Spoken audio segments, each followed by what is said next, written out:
All right, so we have new never open weight 6-man tag team champions over in New Japan after a 4-day tournament. Basically, it was just a 8-team single elimination tournament, and we ended up actually in the finals with a chaos versus a chaos team. So that was interesting to see. I did not expect that. What's up, everybody? Eric here from That's Wrestling. Thanks for tuning in to the show. We are reviewing the 6-man tournament that took place over the past few days over in New Japan. And with me for the first time on the show, I have Daryl W. Perry. How's it going, man? Good. Thanks for having me. So, since this is the first time on the show, why don't you run down your wrestling expertise? Yeah, so I've been a wrestling fan for, well, what seems like forever, growing up in Birmingham, Alabama, going to the Boutwell Auditorium, watching what used to be Continental Championship Wrestling that then became like the Continental Wrestling Federation at some point before folding, and then like most of those guys wound up going to WCW. So like a lot of the wrestling stuff just sort of like all merged together and overlapped. And like I was probably a teenager before I realized like, oh, there's a bunch of different things, not just like a bunch of guys going to all these different places wrestling under these different labels. I also used to host a wrestling podcast, the Penguin Club podcast, and you know it was too sweet while it lasted. I never got a cease and desist from Vince, so I can still say that, I guess. Yeah, and I used to watch a lot of New Japan, and I just want to get this out there because I don't want to wind up griping about it halfway through this review. The one thing that turned me off to New Japan was the lack of English content. Now, I understand that it's not, an American product. It's not produced in an English-speaking country. But I remember a couple of years ago when the new president of New Japan Pro Wrestling came in and said, we're going to focus on growing our English-speaking audience. Great. And then they announced the New Japan America thing and the American Championship.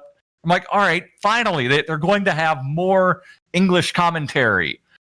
And then they have tournaments like this where only the first night is in English.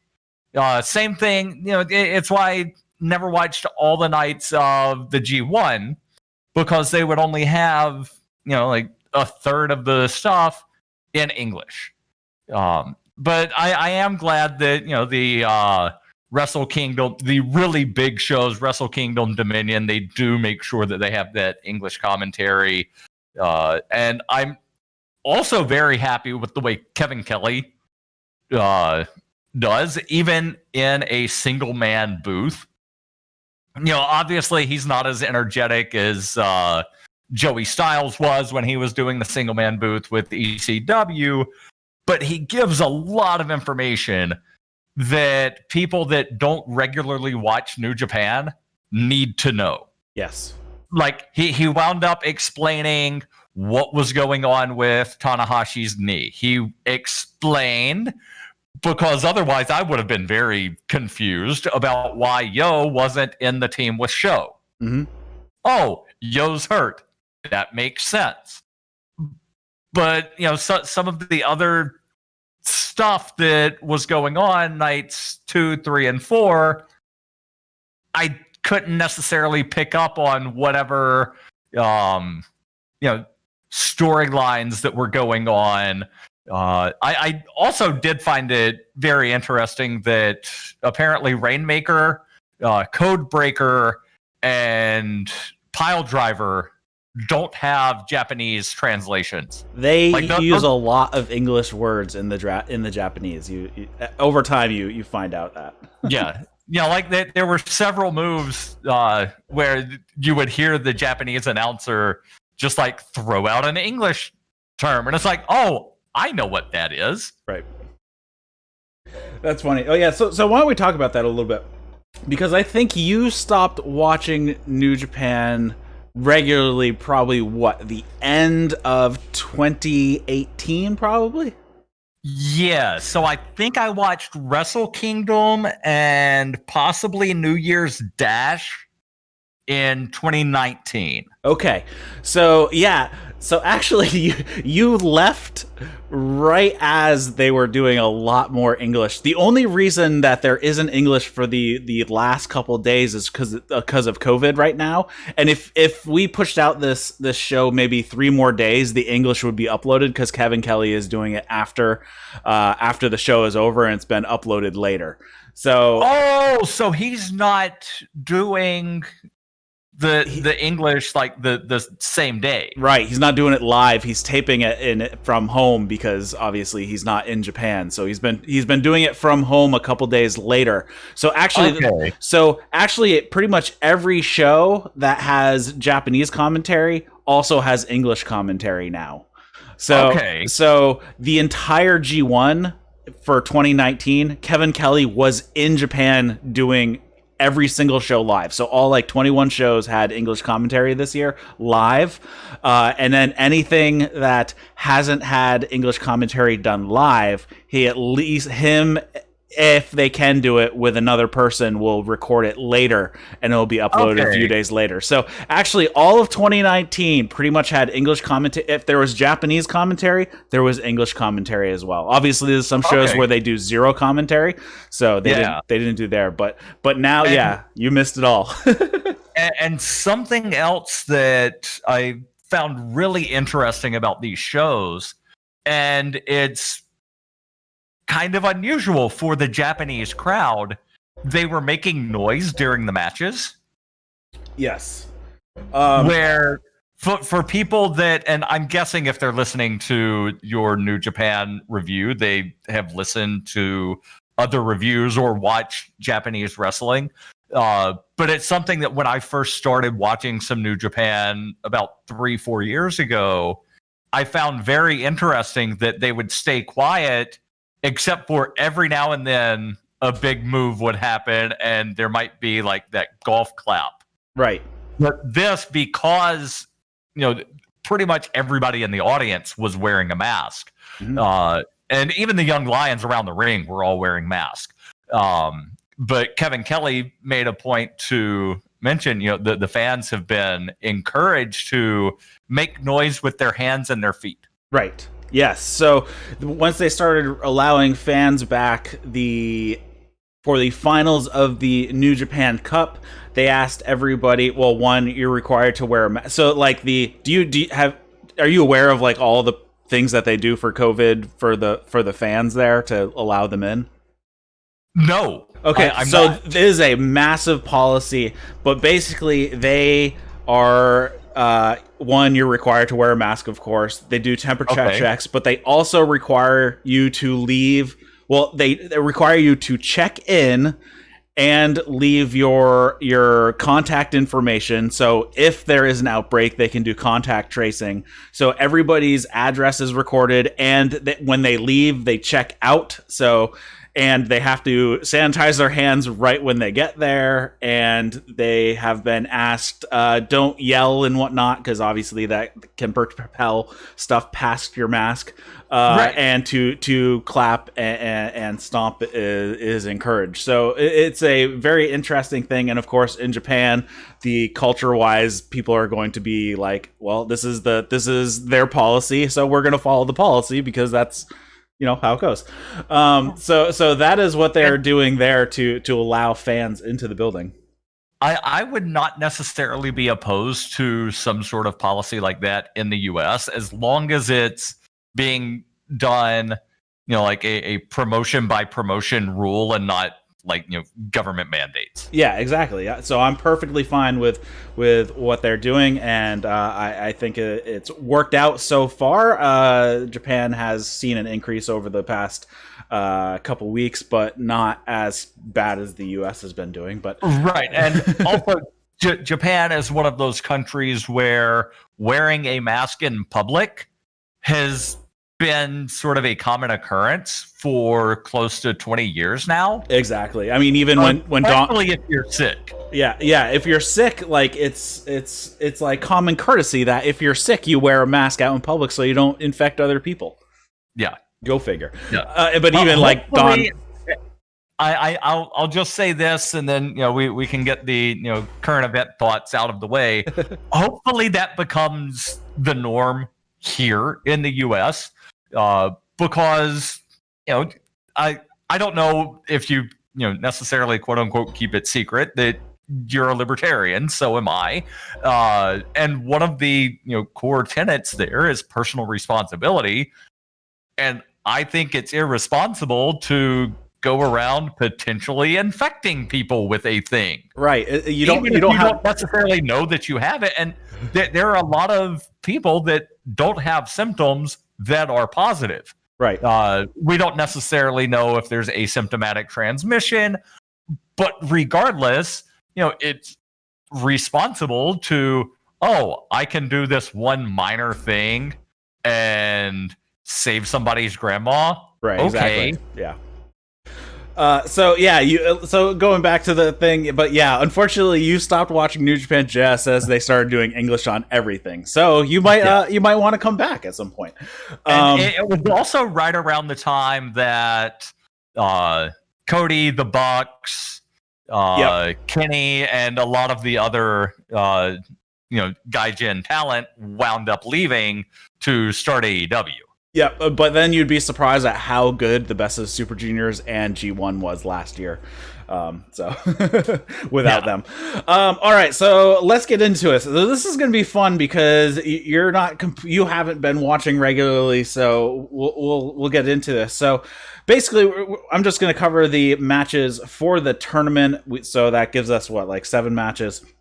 Yes. So on the 6th, we started off with Okada, Sho, and Yano, so a Chaos faction, versus Gedo, Jado, and Yujiro Takahashi from Bullet Club. And this basically, Okada and Yujiro, their feud has been going on since the New Japan Cup started, because of course there is no Gaijin talent over there except for Gabriel Kidd, who is a young lion who decided to stay in Japan and didn't head back to the US when the pandemic started. Really, Gabriel Kidd, and I'm glad that I think you had mentioned this on one of your recent New Japan shows about his early run in WCPW that became, was it Defiant before folding? Yes. And Kevin Kelly mentioned this a little bit about he had been wrestling in the UK for 8 years before going to the dojo, and then having to forget everything that he knew. Yes. From 8 years of wrestling, because the New Japan style is so different. And I don't know if there's a lot of people that, and also he started wrestling when he was 14. Mm-hmm. That's a very British thing. Yep. When Paige went to WWE, she'd been wrestling for 11 years and she was 25. She was 20. No, I think she was 20 when she went to WWE. She's she's 27 now. Which is still ridiculous. You've got people that where was it that Kenny Omega wrestled the 9-year-old girl? I think that was DDT. Japan? That was in Japan. Yeah. So there's things that happen in other countries where nobody would even think to allow that in the US. But there's also, I don't know how many people, after having wrestled for 8 years in the business, would then say, oh, yeah, okay, I'm perfectly willing to start at the very bottom and I'll, scrub the floors and this, that, the other thing, just because I want to wrestle here. Carl Fredericks is the same way. Because he just graduated from the LA dojo, and he's 30, but he had already been wrestling for 8 years before he went there. And he had a good interview with Brian Alvarez a couple last week. That was really good, talking about that. Yeah, so let's go ahead and get back to talking about this match, because like I'm just so flabbergasted, because like there's not a lot of people on the show. And no. Oh. Not a lot of people that would wind up doing the thing that Gabriel Kidd did of, oh yeah, okay, I'll go all the way back to being the rookie and like washing Suzuki's jockstrap. So here we had, basically near the end of the match, we have Gedo pulling the ref by pulling out some brass knuckles so Jado could grab a kendo stick, but that didn't really help any because Sho blocked it, took it away from him, and he looked like he was going to hit somebody with it, but he just tossed it out. And in the end, ends up tapping out Jado with the Kimura. I thought this was mostly a blah match. Basically, all the matches that Gedo and Jado have been in since the shows started back up after still during the pandemic, but they've been employing way too much like cheating and pulling the ref and whatnot, and you'd be surprised, but the worst match that I've seen this year was an Okada match versus Gedo. Really? Yes, it was the worst match I've seen this year. And I'm not an Okada fan. Like I don't understand the appeal of Okada. That's not to say that I don't recognize that he is a good wrestler. I just, like looking at him and then looking at him compared to some of the other people in New Japan, like he does not have the appearance of the top star. And maybe it's just, like my thinking here being skewed based on how American wrestling tends to be. Where your top star is somebody that's always, like ripped, got the 6-pack abs.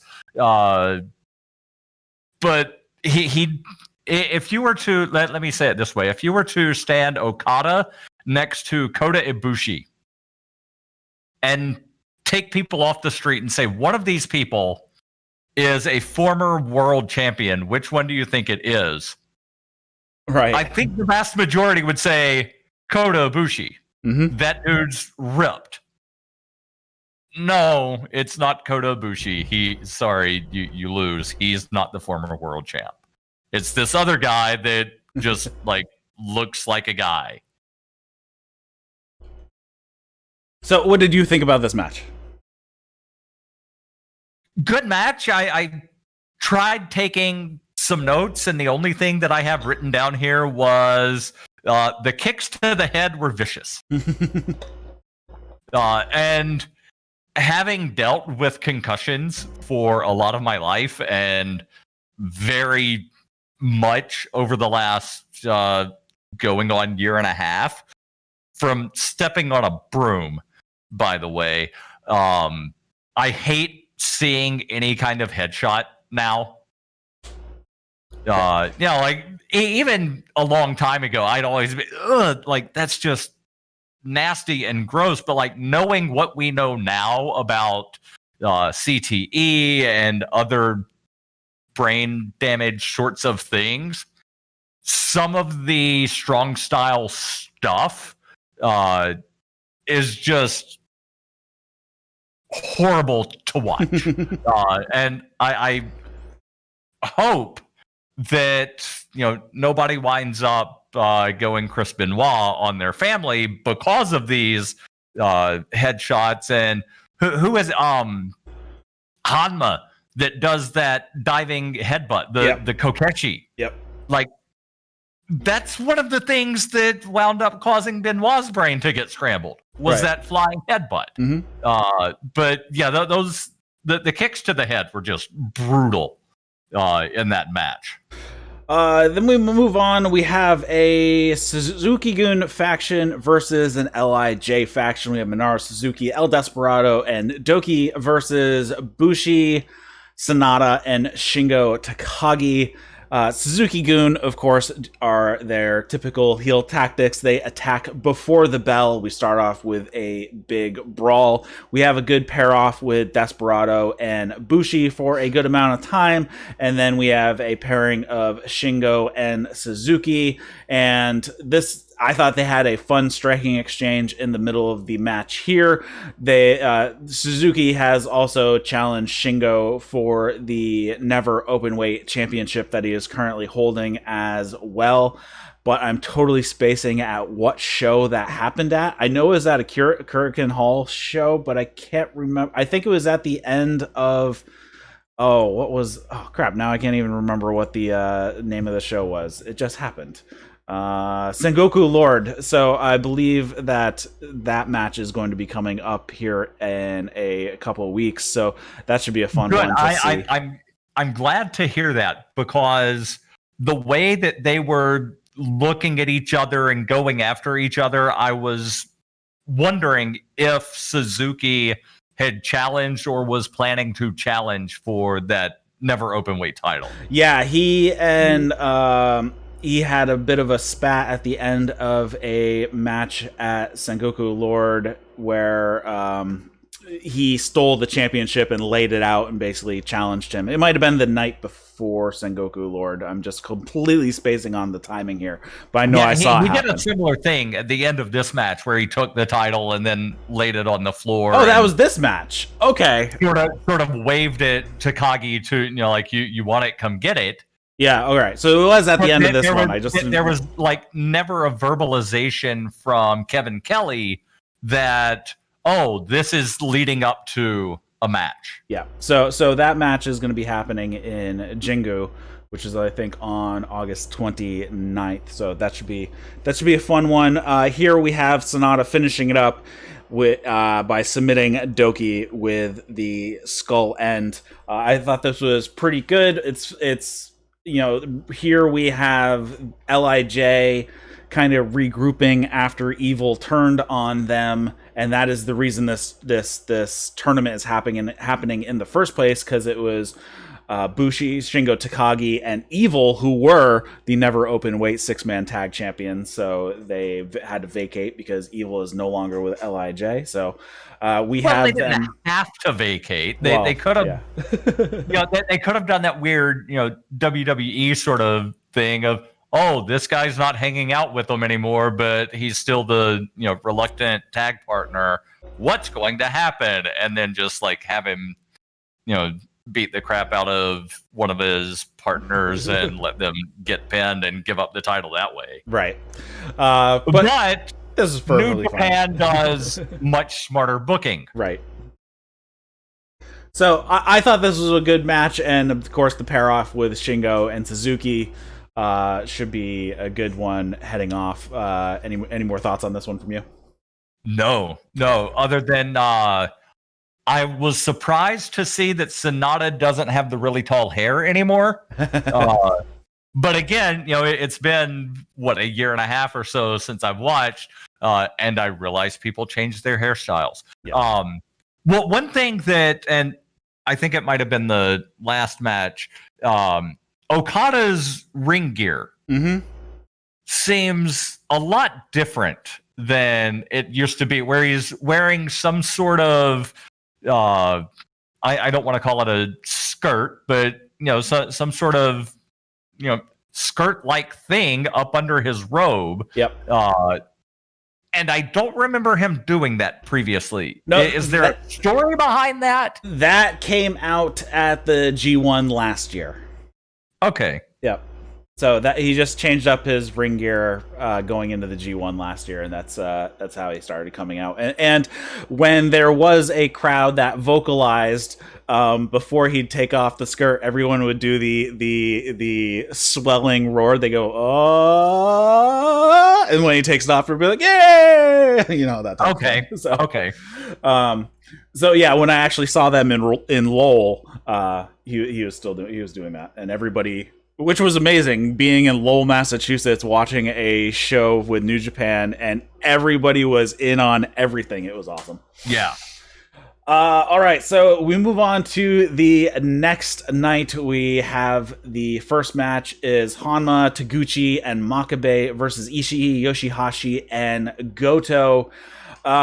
This I thought was a pretty fun match, as most Taguchi matches are, because he's pretty funny, and Chaos starts off slow to begin, but picks up in the end, and we get the Chaos faction picking up the win after Goto hits a GTR, then Yoshi-Hashi puts on the butterfly lock onto Honma. So this is kind of a very vet faction versus a not so young but not so old faction as well over in the Chaos section.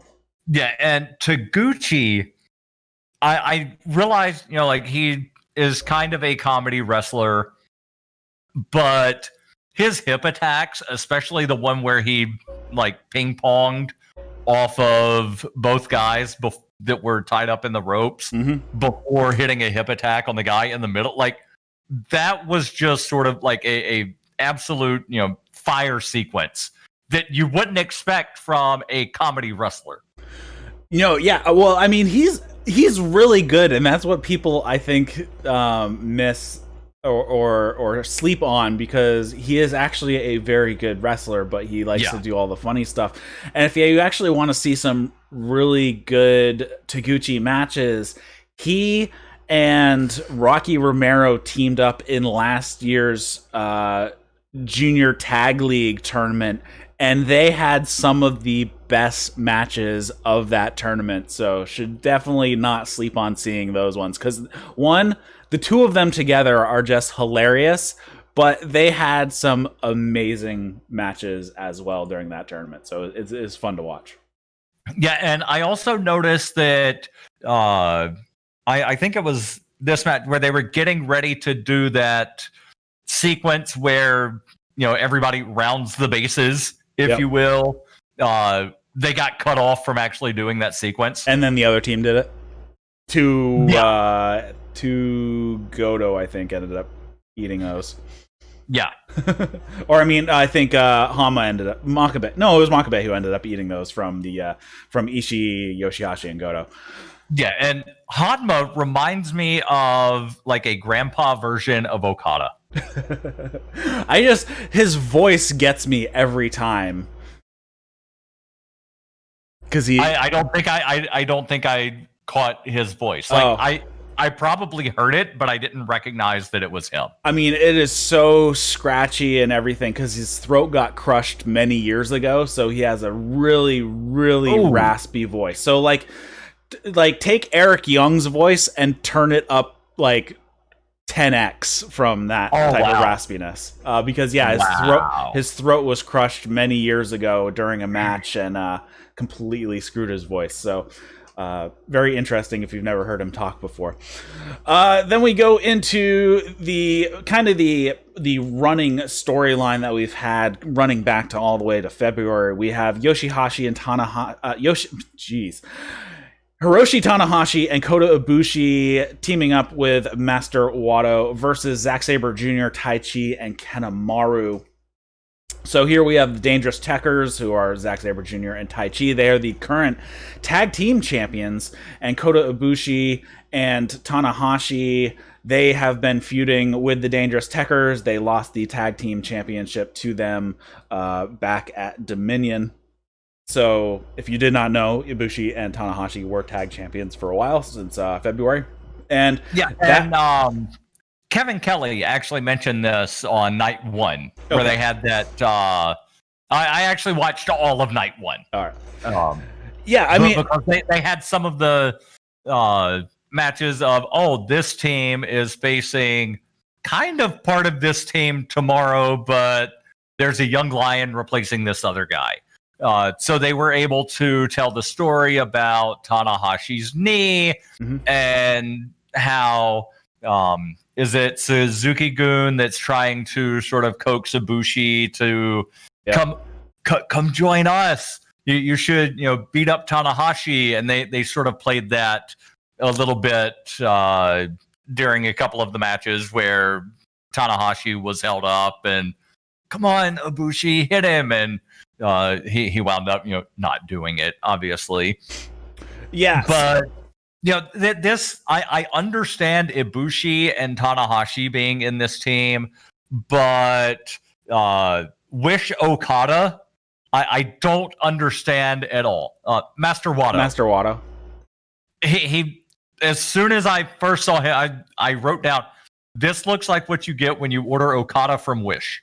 Yeah, that's I don't understand at all what the thing is where he kind of does the "you can't see me," but he doesn't fully do the "you can't see me," and then he does that corkscrew senton. That's a good-looking move, by the way. Yep. I just don't understand his gimmick or how he fits with these two guys. Yeah, that's been a thing since Hirai Kawato has come back from excursion. He came back at the end of the New Japan Cup, so it's only been a little over a month and a half here.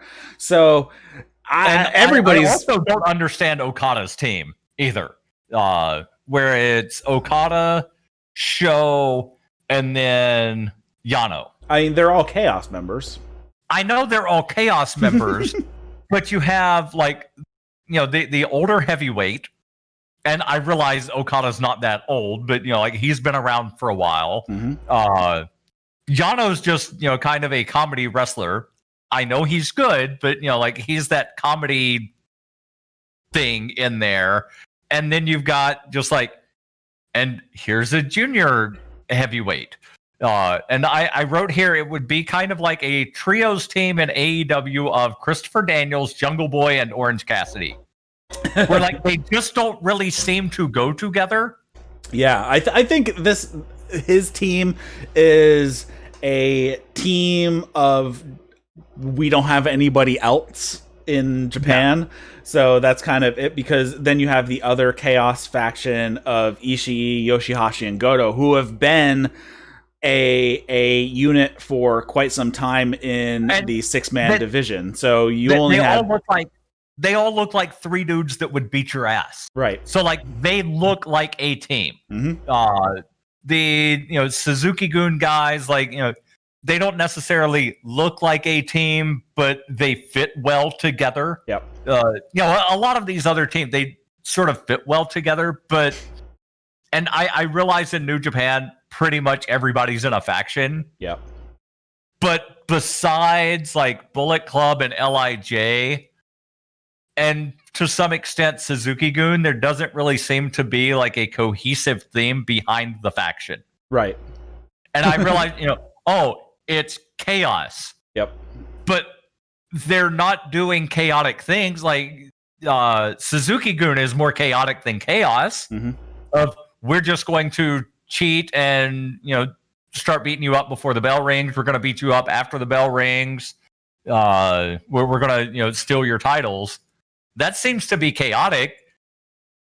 And maybe a long time ago, Chaos was doing those heel things, but I just don't understand the name or how it fits with the group. Yeah, it's ever since Gedo left, there hasn't been anybody who's kind of been I wouldn't say the mastermind or leader, because I don't think he wasn't ever the leader, but he was kind of like the mouthpiece. Ever since then, Chaos has not had a mouthpiece or anybody of the sort. Obviously, LIJ, really all the guys, but Naito is the leader of that group. We have Bullet Club, which we have tons of guys. Obviously, we have Jay White and Evil sitting on top, but we also have Gedo, who is the guy who runs his mouth everywhere, and now we have Dick Togo over there as well, which is kind of weird. But then you've got all the Samoans, right? You've got Tama Tonga, and I don't think that Bad Luck Fale is actually Samoan, but he fits in with that group really well. Right. He's what do you want to call him? A Pacific Islander. I mean, he's from the Polynesian area, I believe. Okay. He's from New Zealand. Technically Gaijin. Yes, he is a Gaijin. Okay. Yeah, because he's from New Zealand, actually. Okay. So and while we're talking about gimmicks, sure. Can you explain Taichi's opera Okada gimmick? No, because I hate it so much. Okay. This has come up in the past where I'm saying if Taichi wants to elevate himself and he seems like he wants to get higher up the card, it's okay, your gimmick needs to change because you're not a badass being a lip-syncing opera singer. It's ridiculous. And also you need to lose a few pounds. He's got such a dad bod. Well, so does I'm Chucky T. Like Chucky Right. from Best Friends. Like he's not cut.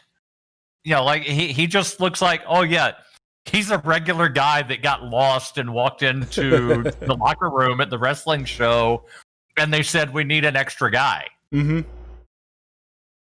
But yeah, I think he's kind of like the same thing. If you want to get higher up the card, you gotta switch up your gimmick some. And if they are heading the way that has been proposed, that Suzuki, he's going to be retiring soon at some point. So who's going to take over the faction? Some people are speculating, okay, it's going to be Taichi to step up. But if that happens, he needs to change his gimmick soon and get out of this really weird opera singer guy. I've never, since for the past 4 years that I've been watching New Japan, I just do not get Taichi at all. Okay. I didn't know if there was something that I was missing here.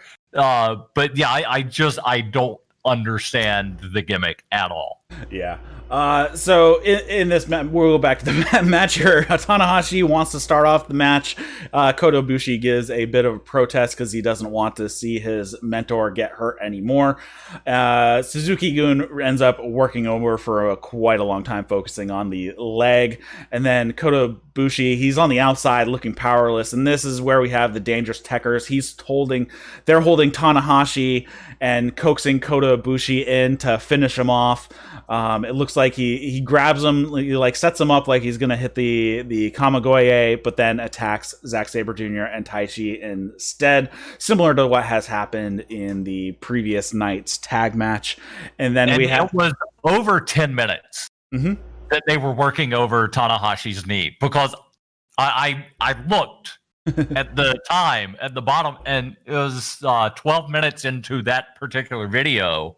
It's like, all right, well, the first 2 minutes at least were intros, and then it was another minute or two before that spot that you just mentioned, where they sort of coaxed Ibushi to attack Tanahashi. Yeah. So they did a really good job, and it wasn't boring. Mm-mm. Where a lot of times, and I stopped watching WWE about the same time that you did. But a lot of times whenever there'd be some kind of working over of a limb in WWE, it was just kind of boring. Right. They've got him in a rest hold there. They must think they're in commercial. Right. So we finished it up. Actually, Tanahashi ends up rolling up Taichi to pick up the win. Suzuki-gun is livid. They beat on Tanahashi and Ibushi a little bit before ending this segment. I'm surprised they didn't take it further, but that was the end. I was surprised that Tanahashi rolled up Taichi for the victory here. Interesting way to kind of protect Taichi, because I'm assuming we are going to be seeing Tanahashi and Kota Ibushi getting a rematch for the tag titles in the future. So I'm guessing that's going to keep them strong here. The end of this match sort of came out of nowhere, where a lot of matches you're like, all right, it seems about the natural time that the match is going to end. Right. This, it's like, oh, that was it. Okay, I could have sat through at least 10 more minutes of match. Mm-hmm. So this is a good use of using one of those just quick roll-ups that actually end the match, and using it in a good spot to where it catches you off guard but leaves you wanting more. Right. Yeah, and actually, I just checked the card. They are having a rematch at the Jingu show, so that's where that goes. And you said that's the 29th? The 29th. So that's when they're having the finals of the KPOW that Correct. They mentioned briefly on night one, that it still seems like a lot of info isn't really released on, but it's going to be a bunch of gimmick matches that fans vote on which wrestlers match they go with. Yep. So here, I want to put that at the end, KP.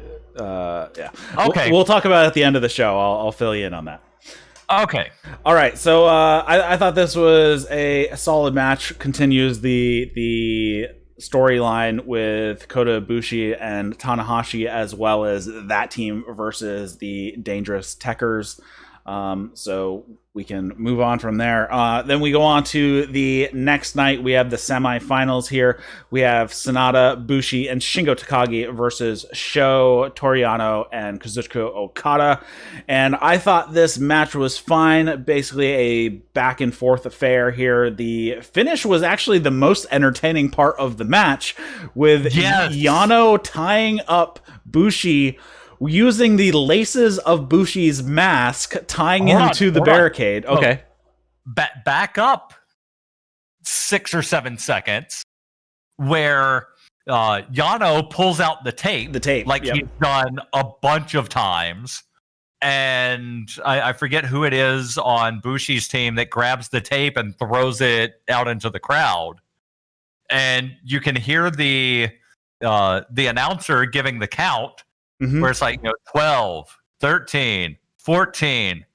And then Yano starts, messing with Bushi's mask. 15, 16, 17. And then you realize what happened, where Yano took the laces and tied Bushi's mask to the guardrail and jumps in at like 18 or 19. And obviously Bushi can't get out. And count out, all right, here's the winner. And then they had to get scissors to actually cut the laces from around the guardrail so that Bushi could actually wind up leaving ringside. It was one of the most creative ways to get a count out that I've ever seen. Yeah, well, you missed in the New Japan Cup where Hiromu Takahashi tied up Yano with tape and shoved him in the elevator and sent the elevator down to the first floor of the building so he couldn't get back in the ring. But we've seen the tape thing before, not just from Yano, but there was that one John Cena Batista match however many years ago that was the last man standing, where Cena grabbed some duct tape and tied Batista's legs, or tied his feet around the ring post so that he couldn't stand up. And that's how he won the last man standing match. And it's like, all right, like we've seen people get tied up with tape. We've seen people get thrown up under announce tables. We've seen, like you name the object flipped on top of somebody. I've never seen somebody's mask tied to the ring post. Yep, that was pretty good. Or not the ring post, the guardrail. Yep. I thought it was pretty funny. Here we also, at the end of the match here, Sho seems to be challenging Sanada to a match. Sho has really been kind of going on a bit of a tear to kind of prove himself with the heavier opponents, because Yo is out with a knee injury. He tore his ACL, so Sho does not have a tag team partner, and he's been kind of working into the never Openweight level. He had challenged Shingo Takagi for the never Openweight title, which he lost, and here he's challenging Sanada because Sanada did beat him during the New Japan Cup, so it looks like he wants to get some sort of redemption for that. So we'll see how that plays out. Interesting if that match actually does end up happening. All right, I'm just checking the thing here. Okay. Then we had the second of the semifinals matches. We had Master Wato, Kota Ibushi, and Hiroshi Tanahashi versus Yoshi-Hashi, Ichii, and Hirooki Goto. Like the previous night, Tanahashi wants to start the match off. He has something to prove. This time, though, he does it without any protest from Ibushi. I really like the exchange that Ishii and Ibushi had in the middle of the match. They had a big striking exchange. And then then that shoulder tackle. Yes. Holy crap. That was brutal. And then near the end of the match here, Tanahashi gets isolated for a bit. He gets hit with the Russian leg sweep headhunter combo from Goto and Yoshi-Hashi. That's a kind of a signature of theirs when they're teaming together. They do that move. And then Tanahashi and Ibushi hit some good double teams on Goto for 2. Tanahashi misses a high fly flow and is like selling his knees because, of course, he lands on his knees when he hits that move. Bushi and Wato actually hit a double high kick to Yoshi-Hashi while Tanahashi is holding him in place, and then Wato hits this weird suplex. I don't know even what to call it, like a crucifix driver, because he ends up in the crucifix pin for a 2 count, and then Chaos gets. Oh yeah, that's one that I had to like back up the video several times to like. What I'm not sure what just happened here. I couldn't tell if there was a botch and they just sort of like rolled into that pinning predicament that they were supposed to be in, or if that's what the move was supposed to look like. But like it's really hard to just even describe what it was. Yeah, he like hooked one arm with a leg and then hooked the other with an arm, and then basically did like a suplex / pile driver type move straight into a crucifix pin. It was, I thought it was pretty cool. So I'm going to call that the crucifix driver for now until it gets a name. The Chaos triple teams Wato for a 2 count, and then Yoshi-Hashi hits Karma for the 3 on Master Wato. And it seems that Ichii... Is that what they call that pump handle pile driver? Yes, that Yoshi-Hashi uses. That's his finisher, Karma. Okay. That is one of the words I can pick out of the Japanese commentary as well. Pile driver! Yeah. And then Ichii and Kota Bushi seem to have a bit of a spat after the match. So I'm curious if we're going to see a singles match with them sometime during this summer, or if it's going to play out later than that. They even, again, they had that really good exchange during the match. There was one part, I forget who Tanahashi was, trying to pin, where Ibushi was trying to keep Ichii from breaking up the pin, and they both sort of fell on top of Tanahashi. Yeah. But yeah, I think Ibushi and Ichii, that would be a really good series if they could somehow fit them into like some long-term booking. Mm-hmm. Yeah, I think it'd be good, or it could even be setting up heading into the G1, because the G1 got pushed this year because the Olympics were supposed to take place in Japan, so they had already pushed the G1 to the end of September, early October. So this might be forecasting a possible final for the G1, Kota Ibushi and Ishii in the finals. Yeah, you might be seeing something like that too. So I thought this was, again, a decent match. But I did not expect for a second Chaos faction to be victorious, though it would make the most sense as this Chaos team of Yoshi-Hashi, Ishii, and Goto have been 6-man tag champions before, and this is kind of the typical trio out of Chaos, so it makes sense that they advance, but I was surprised to see that we're going to have Chaos versus Chaos in the finals. Yeah, and I really like that team, just sort of, like looking back over all of the teams before we get to this final match, I really like that Zack Sabre Jr. team. I forget who the other people are in that team. It was Taichi and Kanemaru. Yeah, well, obviously, aside from Opera Okada, like that's just a good team that goes together. And Kanemaru and Sabre, they're the heavyweight tag champs? No, it's actually Sabre and Taichi. Oh, okay. I know that Sabre had one of the belts, and I couldn't remember who the other guy was. Yeah, Opera Okada. Opera Okada has the other. Yeah, but like I I really just love watching Zack Sabre Jr. wrestle, because when he gets somebody in some kind of submission hold, he doesn't just stay in that version of the hold. Mm-hmm. He just starts, all right, well, let's see what happens if I crank the leg this way. And then, oh, I can now grab this arm. And you just see, like the thinking process going through on his face as he's manipulating into all these other variants of a hold. Yeah, him and Sanada have some of the best matches. I don't think I've seen a bad Sanada versus Zack Sabre Jr. match. I would love to see Zack Sabre Jr. in AEW, though. I think that would be awesome. Yeah. Yeah. And then Zack Sabre Jr. and Will Ospreay have had some really good matches. Yeah, it's just such a huge clash of styles that it ends up working for whatever reason. Yeah.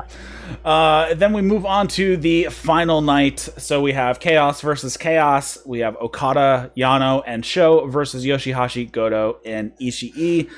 Okada actually also almost ends up tapping out Yoshi-Hashi, but Ichii makes the save about halfway through the match here. Very interesting. It seems Yoshi-Hashi has something to prove to Okada. They seem to have some sort of issue with each other. I'm not really sure what's going on there, but he just seemed to be staring down Okada, or just trying not to be afraid of him, or something like that. I couldn't really tell. But after Okada almost taps out Yoshi-Hashi, Yoshi-Hashi actually ends up putting the butterfly lock on Okada. That has been the submission that he has been using going back to last year's G1. So a lot of people have tapped to that, but Okada ends up getting out. Sho, throughout this match, really seems to be trying to prove himself with the heavier guys, especially with Ichii. He does the deadlift German suplex on Ichii at one point. But in the end, Ichii finishes off with the vertical brain buster to Sho after Ichii fights out of the armbar. So I thought this was a solid match. It's fun to see teams that you're normally not going to see against each other, because they are in the same faction, so you pretty much never see them going up against each other, except maybe once a G1 rolls around, but that's about it. So interesting to see, and I'm curious. Here's a question, real quick. There was one point where Ichii went to pin Sho, got 1-2, and then Okada just sort of like touched Ichii like they were playing, two-hand touch football, where he just sort of like ran across the ring and just like barely touched him, and the ref stopped counting. Right. Even though Sho's shoulders were still on the mat and Ichii was still clearly on top of Sho. And it's something that I've noticed, within the last couple of years, to where there are a lot of times where the ref stops counting because somebody touched one of the people that was involved in the pin. Right, and this is not exclusive to New Japan either. It happens like freaking everywhere, and I don't get it either. I know, and there was even one of the AEW reviews that you did a few weeks ago. It could have been a couple months ago. I don't know. Time has ceased existing.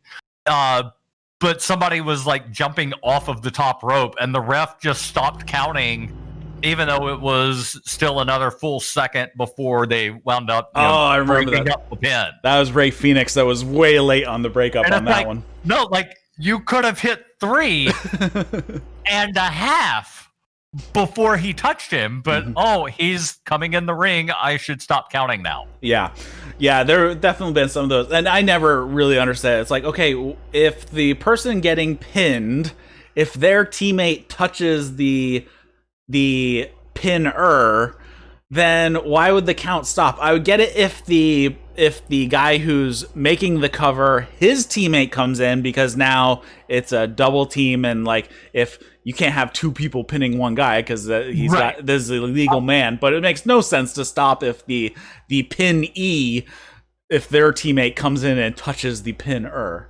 I could see if like how it used to be, and now I sound like cranky old man yelling, "Get off my lawn."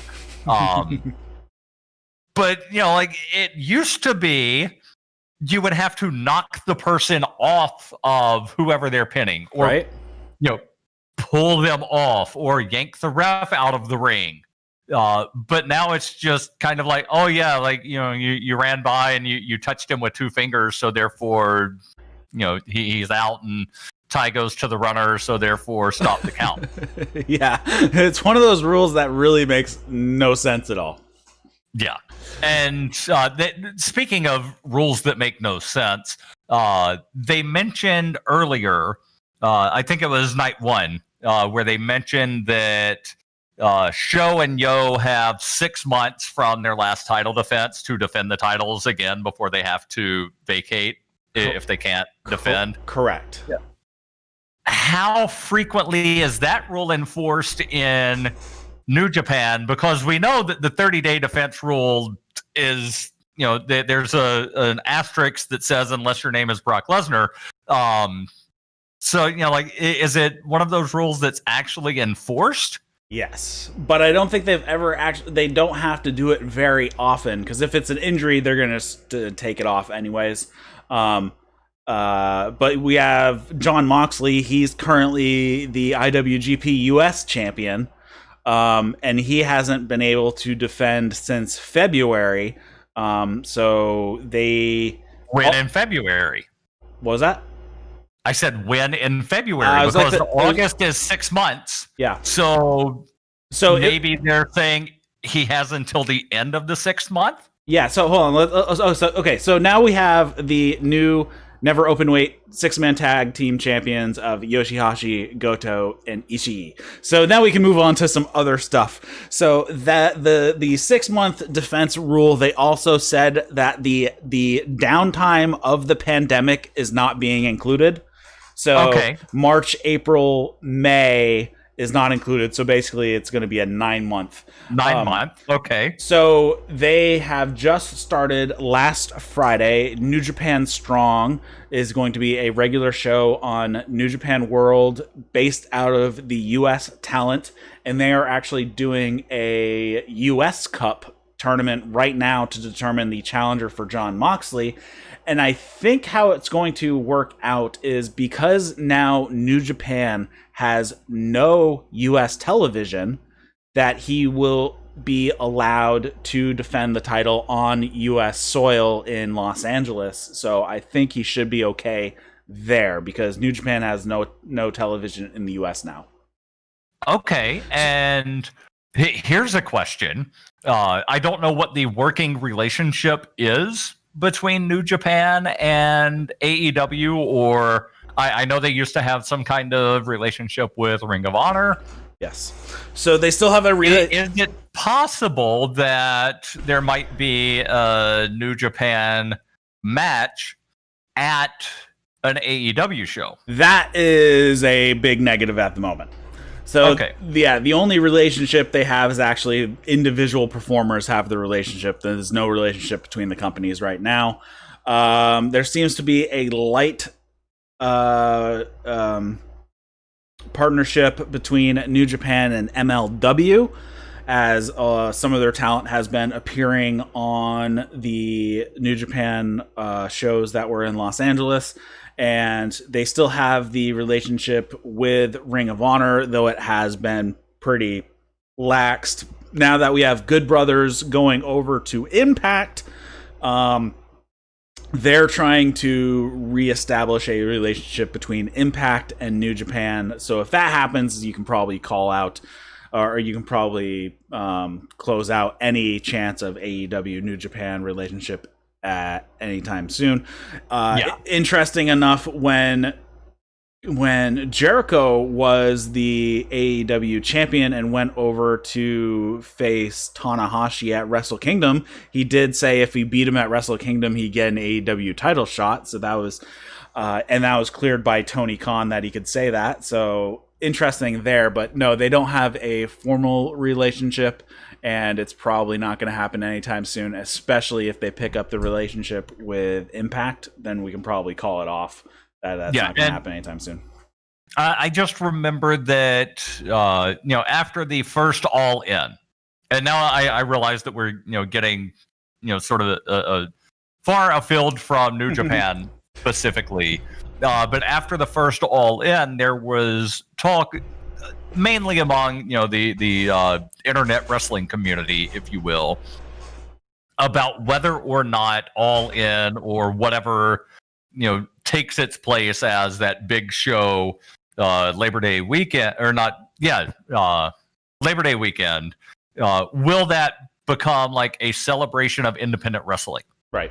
And will there be matches involving talent from these other places? And obviously we've seen that this thing called All Elite Wrestling came up, and this is one of their big shows.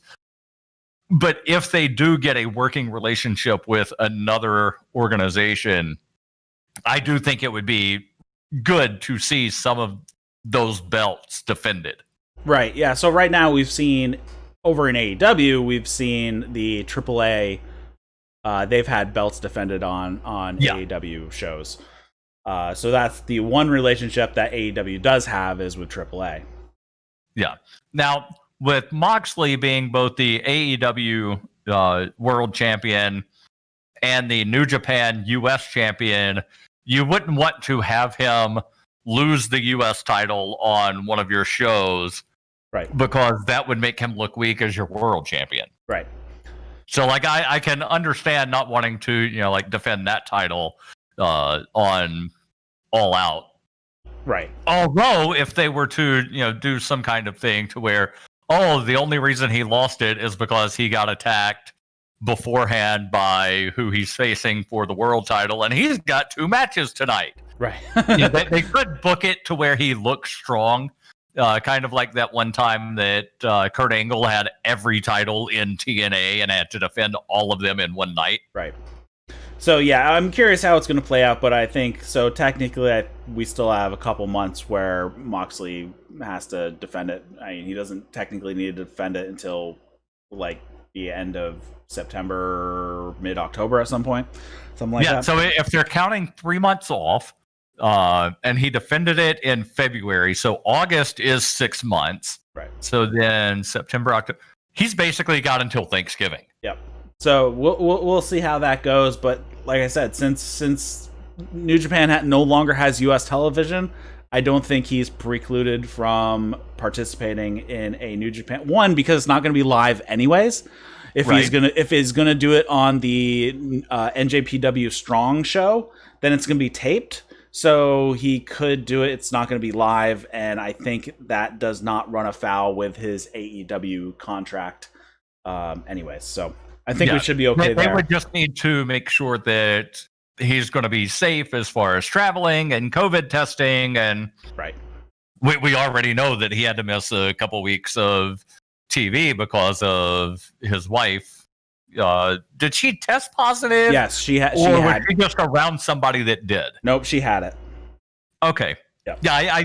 I couldn't remember what the specifics were there.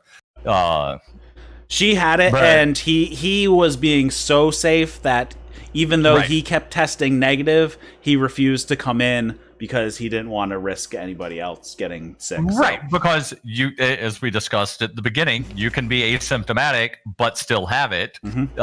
And then it takes up to 14, 17 days after you get it to actually show that you have it. Right. So I don't blame him at all for taking extra precautions. Yeah. So I think that's where it goes. So that's where the title defenses goes for Yo and Sho as well. Yo is going to be out longer than the 6 months, so they're going to have to vacate because he had an ACL tear. So ACL is, not many people come back shorter than 9 months. Yeah. 9 months to a year. So we'll see. I don't know when he had surgery either as well. I mean, I doubt that Japan's probably a little quicker because, we had Chris Statlander. She tore her ACL. It took her a month to get the repair done because of just, hospitals aren't pulling people in to do surgeries to that type of stuff. I mean, you can live with a torn ACL for quite some time. Right. It's not like something that needs to get repaired the second it happens. So, it took her a month before she even got the surgery done after tearing her ACL. Yeah. All right, so let's talk about the King of Pro Wrestling Championship, if you will. So the concept around this is there are, going into crowning the first one, we're going to have 4 singles matches. Each competitor proposes what type of match they want to have, or whatever stipulation, and then the fans vote on what one they want to see. So we could have somebody saying, "Oh, I want a cage match," and the other person says, "I want a ladder match or a strap match," or something like that, and then the fans vote on which one they want. So far, the only match that has been announced is Yujiro versus Okada, and Okada has said, "I will give you a 3-on-1 match and you get to have the advantage." That's the proposed that he has said so far. Very interesting. And then basically the winners of these first 4 matches that are going to be happening on the 26th will meet in a 4-way at Jingu on the 29th to basically crown the interim, or the I guess the first KPOW. Right. The first, or KOPW. Right. The first person who gets the is there another word for title, as in if you are a king or queen, that type of title, not a championship title? It's probably just title. There's got to be some sort of synonym we're looking for. But anyways, that type of title. So you are the king of pro wrestling at the moment. And then that will be defended through the rest of the year. Again, each time it will be each competitor proposes a match, and the fans vote on the stipulation. And then whoever's holding this title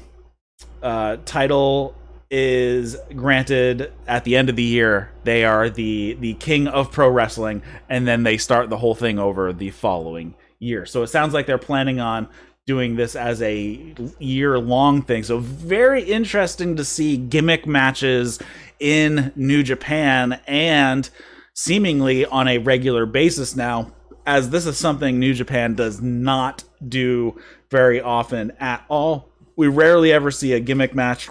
We rarely see anything beyond a one-on-one or a team versus team. We basically never see 3-ways or 4-ways. Those are very, very rare. And we had Lance Archer and Moxley in a, I forgot what they called it, but it was a no DQ match.